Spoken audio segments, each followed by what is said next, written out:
Hey everybody, I'm Somm Wine Guy, and I have got some wine for you. This is the 2018 Château de Beauregard Saint-Véran. This is a Chardonnay from the Mâcon in the southern part of Burgundy, produced by Château de Beauregard. So they are actually based in Fuissé, which is one of the two villages that gives its name to the appellation of Puy-Fuissé. So the name Beauregard is in regard to the view that they have from the winery, from the estate, which is on the top of a little limestone plateau in the middle of the Premier Cru vineyard Vercras in Fuissé. So they have a view looking out at the Roc de Salutre and Vergisson, these two limestone outcroppings that kind of make up the landscape and the profound imagery of the Mâcon in the south of Burgundy. So this is Chardonnay territory. This is beautiful limestone soil. Saint-Véran, their parcels are further south from Fuissé on the southern edge, kind of moving closer to Beaujolais in the Chasselas subparcels of Saint-Véran mostly.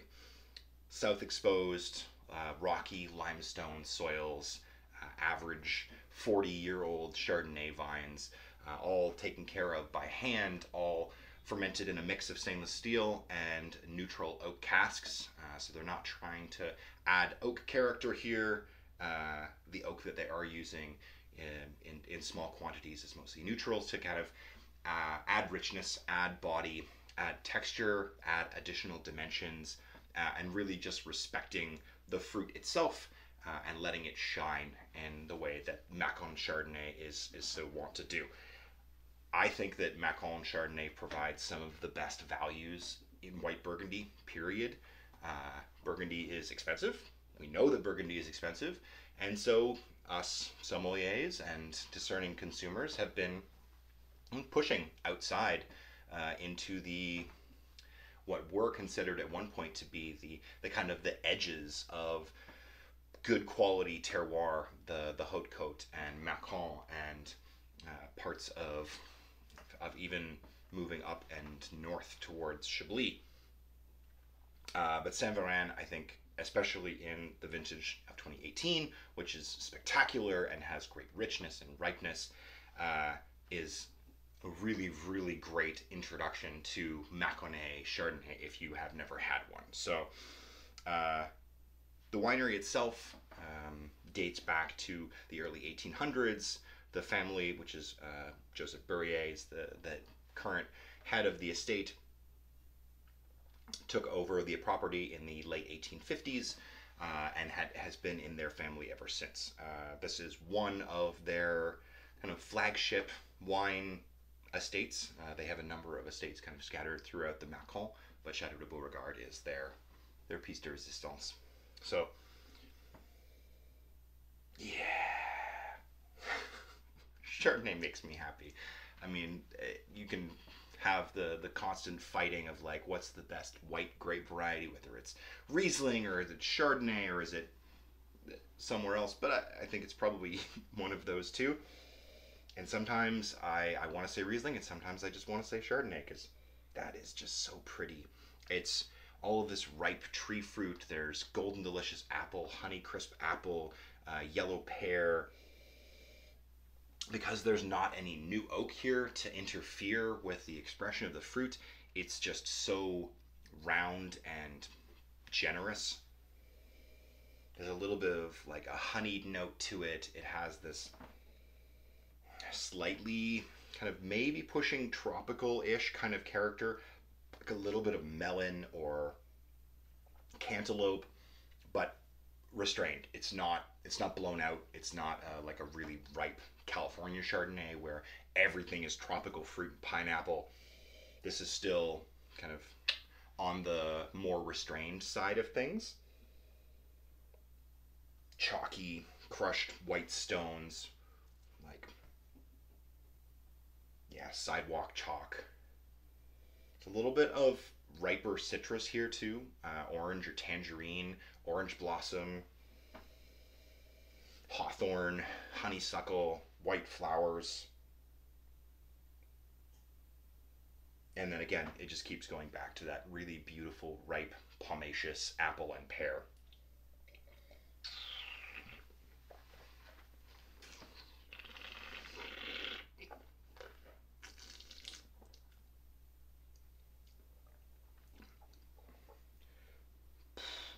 So 2018 has the benefits of a little bit of a heat wave during the growing season, which allowed for ripeness and actually created a little bit of water stress in some of the vineyards, which means that the vines struggle.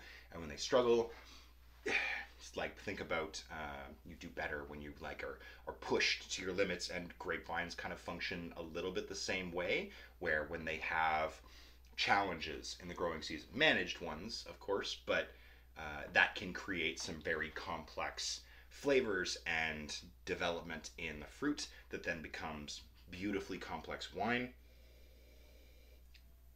I think this has nuttiness, texture.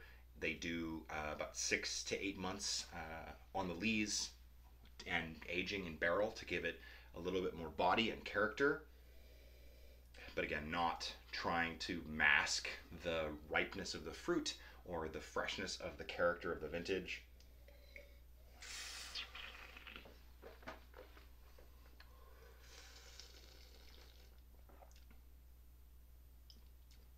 Mouth-wateringly juicy.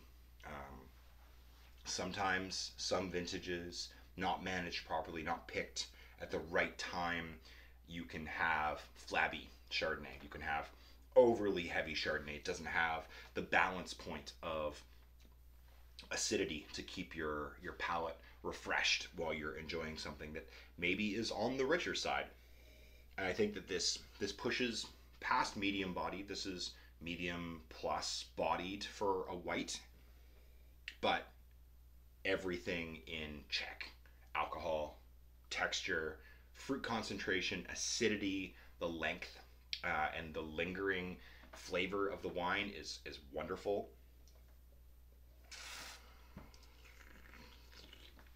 And it's making me hungry because this is 100% a food wine.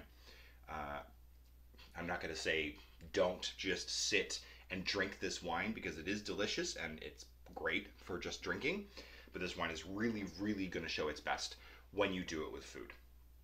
And like I said, this balance of intensity from the vintage and freshness that they've managed to maintain means that this wine has incredible flexibility with a lot of different things.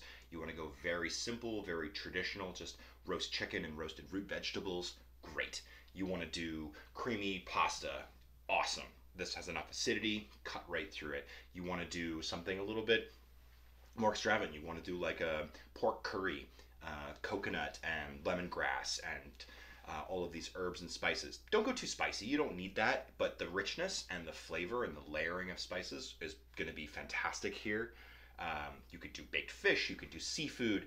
So this time of year, when your choices on what you might eat may start to narrow a little bit into slightly richer dishes, this is a great wine because it has the richness to match the intensity of food, but also acidity and freshness, and will keep you lively and energized.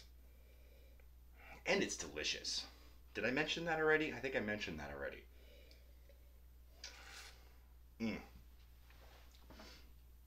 I hope if this is your first exposure to Mâconnais Chardonnay that you enjoy. I hope that this kind of, maybe if you were going to write off white Burgundy as being out of reach, too expensive, too unattainable, that you start to look at maybe some of the things that you had passed over, like Pouilly-Fuissé or Saint-Véran or Mâcon Village or stuff in the further south. I think it's worth it. I think it's spectacular, and I'm glad to share with everybody. So thank you, everybody. We'll see you guys next time.